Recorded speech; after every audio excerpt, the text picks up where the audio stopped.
भागाला आपण काय करू सुरुवात करूया। आता आज आहे ना मी फायचा टेबल लिहिलाय।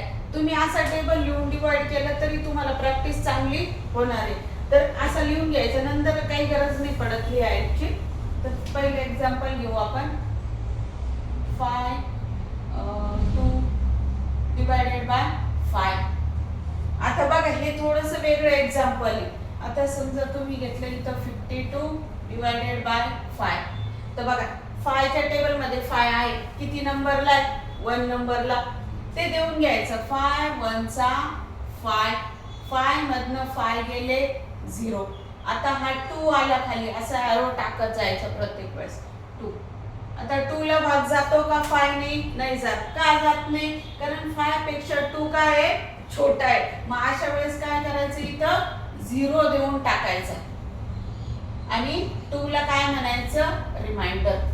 तो काय रिमाइंडर किंवा आपण मराठीत त्याला म्हणतो बाकी।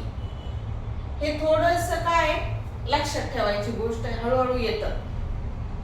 तो परत एकदा सांगते, 5 च्या टेबल मध्ये 5 किती नंबरला आहे 1 नंबरला। 5 1 चा 5, 5 मधनं 5 गेला 0।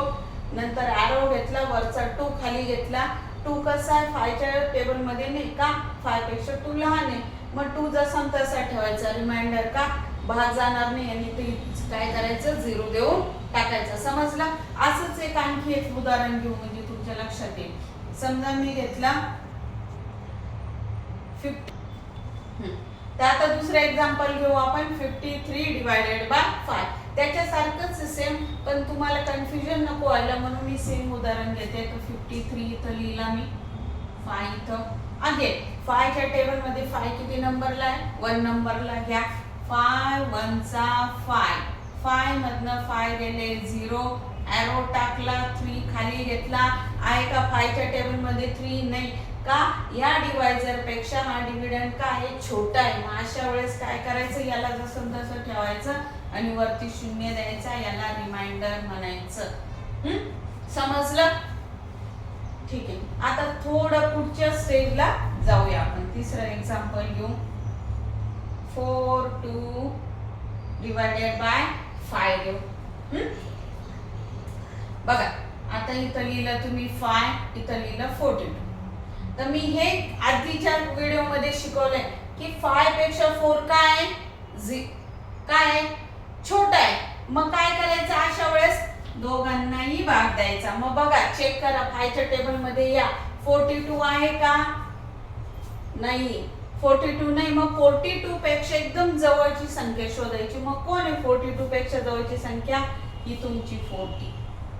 कोण 40 किती नंबरला 8 नंबरला। मग लिहायचं तो नंबर वरती 5 8 चा 40, सबट्रॅक्शन करायचं। 2 मधनं 0 गेला, 2 ॲज इट इज। 4 मधनं 4 गेला 0। आता हा 2 काय 5 पेक्षा लहान, मग काय करायचं त्याला रिमाइंडर देऊन ठेवायचं। मग 2 काय तुमचा रिमाइंडर, मराठीत म्हणतो आपण त्याला बाकी। समजलं इथपर्यंत? आता याच्यावर या 3 एक्झाम्पल वर मी तुम्हाला काय करते होमवर्क देते घरी, आणि तो मला कमेंट मध्ये तुम्ही त्याचा आन्सर टाकायचं आहे। आणि आपल्याला एका महिन्यामध्ये मॅथ पूर्ण कंप्लीट करायचं आहे। तर तुम्ही रोज मला कमेंट मध्ये आन्सर टाकत चला। इमानदारीत बघा आणि प्रॅक्टिस करा, तुम्हाला अजिबात प्रॉब्लेम येणार नाही। ठीक आहे, एक्झाम होमवर्क घ्या।